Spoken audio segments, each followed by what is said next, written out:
Alright, hello people. I got another awesome book here for you from the wonderful world of Brandon Sanderson that I think you're really going to like. I think this was one of his, other than he had a children's series, you know, when he first started out, but I think this was the one that kind of broke him into the business, kind of right before the whole Mistborn thing, and I will set the stage for you. This was the one I really liked. Kept me in stitches and had a very good magic system. Like I said, Brandon Sanderson is a whiz at a original magic system. So this book is going to be here it is. Sorry about that. Elantris by Brandon Sanderson. Oh, yeah, that's an E. E-L-A-N-T-R-I-S. Let me set the stage for this thing here. Okay, the name is kind of obviously a play off of you know, the ancient city of Atlantis. Okay, so you've got that working for you here. You've got this called Elantris, which was an ancient city back in the day, and as the story goes in Mr. Sanderson's book, I mean, this was a city of magical places, man. I mean, this was a city where you'd go and, you know, there were diseases. There were no diseases. All these people were the picture perfect image of health and vitality and beauty. They were the Elantrians.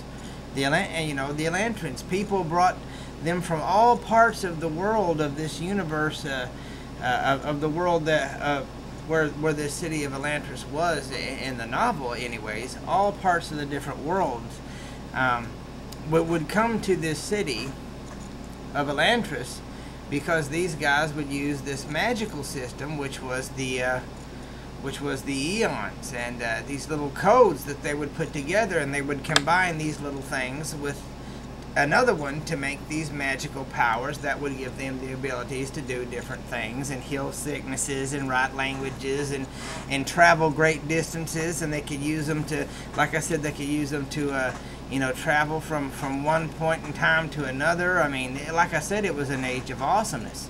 The Elantrians were just, you know, like I said, almost like in real life what we think of when we think of the ancient lost city of Atlantis. You know, like these guys were just some kind of, you know, whizzes, you know, a lost civilization.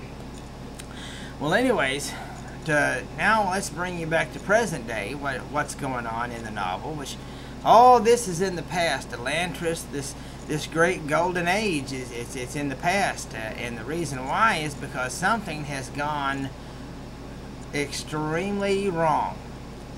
You know, there's some kind of big disturbance in the force, and something's gone horribly wrong because ever since that time that I just got through telling you, the time of wonder and awesomeness, what's happened now is all those same Elantrians have all come down with this horrible disease, these horrible sicknesses. They've got these horrible things on their skin, and they, you know, they didn't necessarily die, but instead of being beautiful and having great flowing hair that just looks awesome, I mean, it's like they were still alive, but they just began to decay, almost like zombies, almost like the living dead. Now, they didn't become zombies, but it was almost like, you know, a person that just ceased living, but just wouldn't die. They just kept walking around, and so obviously they would decay, and, you know, and various forms of just, you know, uncleanness and unkeptness, they fall into disrepair and disrepute. As did the city. The city became, it used to gleam and look gorgeous and beautiful. All of it became grungy and dirty, and moss covered the walls of the city of Elantris. Well, I mean, you know, a nearby city, the nearby city of Arelon, and it was the nearest city to the Dill. You know, that was the kingdom that had to kind of take over things in the region after Elantris fell. And you know, of course, they had a king there and everything, and you know, they had all the world's greatest scholars to try and figure out what in the world went wrong with everything, and they can't figure out, and they couldn't puzzle out what had happened and what went wrong. But they had to, you know, like everything else, they had to pick up the pieces, and they had to move forward with the world as they knew it at the time. So there was a king in the land of Erelon, and well, his son, his name was Riodin.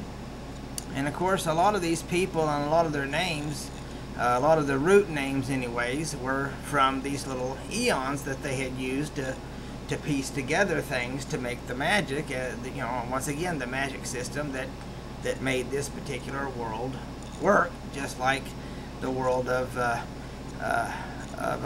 worked in the Mistborn and all the other series in the Sanderson deals. Each one had their own system, and each world had their own physics, a system of physics that had to work. Well, in this one, something had thrown it off, but a lot of the people were named with the root words coming from those little characters. His name was Rodin.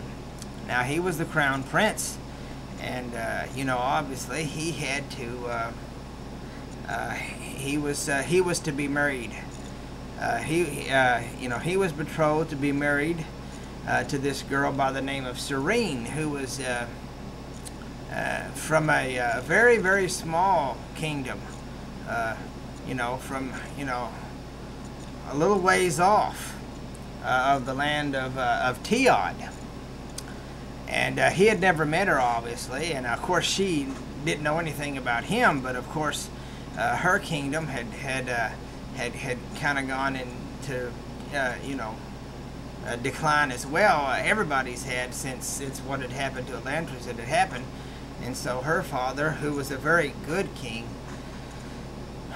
you know, he went ahead and went through with the betrothal. And so, you know, the story kind of sets place where, you know, she's getting ready and she's prepared to go off to the capital of Erelon, and she's going to meet this Riodin and apparently meet him and, you know, start the whole process of betrothed, getting married and becoming the queen, and this whole process is going to get started. You know, the whole thing goes as he doesn't know anything about her, and the whole questions come to rise about, well, I don't know, I mean, I hear this, and I hear she's kind of a little bit of a, you know, likes to ride horses, and she's kind of undignified. I mean, can she be kind of what we need in this kingdom, or do I? And you know, and then Rodin, you know, you got the classic symptoms of the crown prince here. I mean, geez, do I really want to do this? I mean, you know, do I want to take on the mantle of running a kingdom? Am I ready for this whole thing? Do I want to do that? You know how that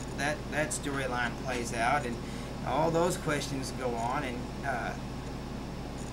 so you've got those two storylines going on. And it's really good. The internal dialogues was done very well. The humor, once again, and the exchanges between Rodin and Serene, especially Serene and Rodin's father, when she gets to the capital and he's not there, which you like I said, you're going to find out, obviously.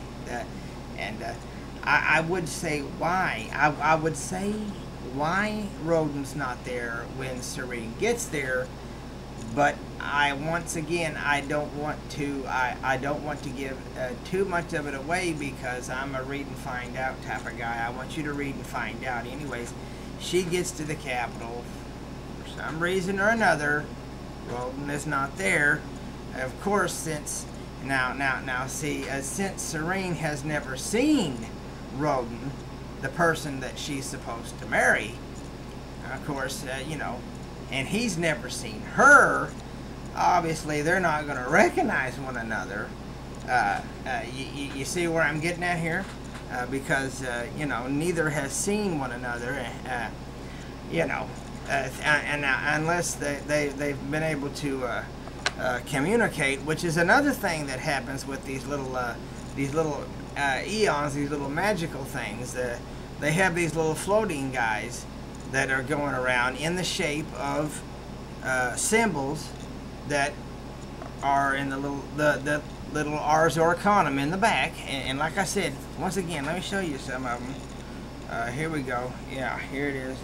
There it is, the glossary. Go back there to the glossary, and it will show you all of the ions. They're called ions, not eons, excuse me. It's been about 3 years since I've read this, so I'm just going on pure darn memory right here. But each one of them have their own meaning. They have 2 or 3 different meanings, and each one of them, when added and combined with another one, will do a certain thing. So you get what I'm saying, but they also have these little things that float around in the shape of one of those symbols, which have a meaning: truth, justice, and whatnot.